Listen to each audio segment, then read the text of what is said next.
Hari ini kita rapat tim gugus tugas COVID-19 Kota Banjarmasin, dan sesuai dengan hasil evaluasi kita tidak lagi memperpanjang pelaksanaan PSBB karena sudah masuk pada tahapan ketiga. Jadi per 31 Mei 2020 PSBB Kota Banjarmasin kita nyatakan tidak dilanjutkan lagi.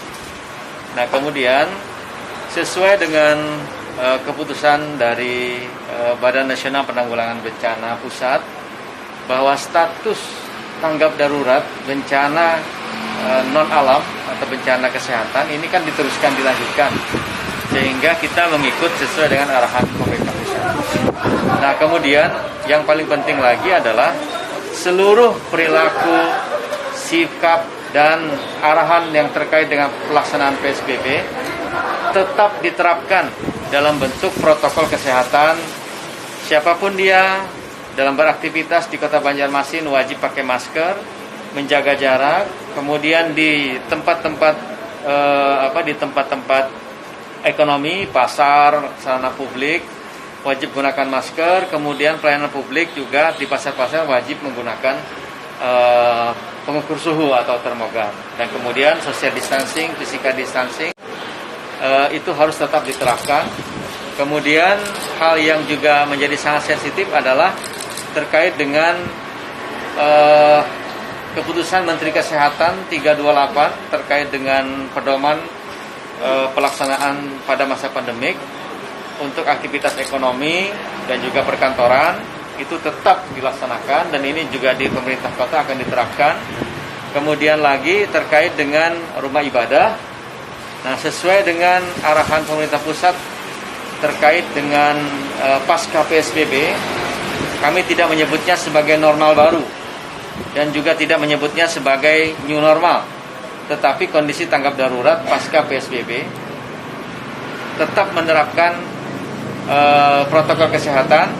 Kemudian sesuai dengan surat edaran Menteri Agama Republik Indonesia nomor 15 tahun 2020 tentang pedoman rumah ibadah yang aman di masa pandemik COVID-19, bahwa kita akan mencoba membuat semacam percontohan rumah ibadah, percontohan penerapan protokol kesehatan, terutama dalam skala provinsi di Masjid Raya Sabilal Muhtadin, kemudian di skala kota di Masjid Agung Miftahul Ihsan, kemudian di skala kecamatan di masing-masing masjid jami yang ada di kecamatan, di 5 kecamatan di Kota Banjarmasin, dan juga menggandeng Kementerian Agama Kota Banjarmasin, kemudian Dewan Masjid dan Majelis Ulama Indonesia bersama dengan unsur Forkopincam yang ada antara camat dan ramil dan juga Kapolsek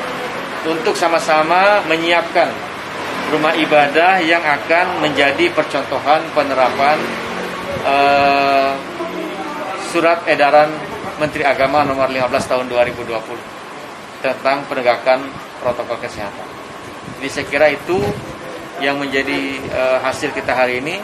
Kemudian lagi kami akan membuat semacam surat keputusan Wali Kota Banjarmasin untuk penegakan disiplin di Satgas penegakan disiplin yang ada di tim gugus tugas, dan memberikan mandat kepada Padandim sebagai komando untuk penerapan penegakan disiplin protokol kesehatan sesuai dengan amanat Undang-Undang 36 tentang kesehatan.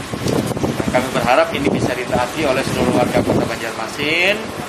Bukan berarti setelah selesai PSBB semuanya bebas. Tidak boleh seperti itu. Karena ada ancaman bahwa grafik penyebaran COVID dan yang case confirm positif itu masih cukup tinggi di Kota Banjarmasin. Belum ada indikasi melandai, sehingga kemudian kita tidak memenuhi persyaratan sebetulnya untuk penerapan yang sebagaimana arahan Presiden terkait dengan new normal itu. Tetapi kita dalam suasana tanggap darurat pencegahan COVID-19. Jadi itu saya kira yang paling penting.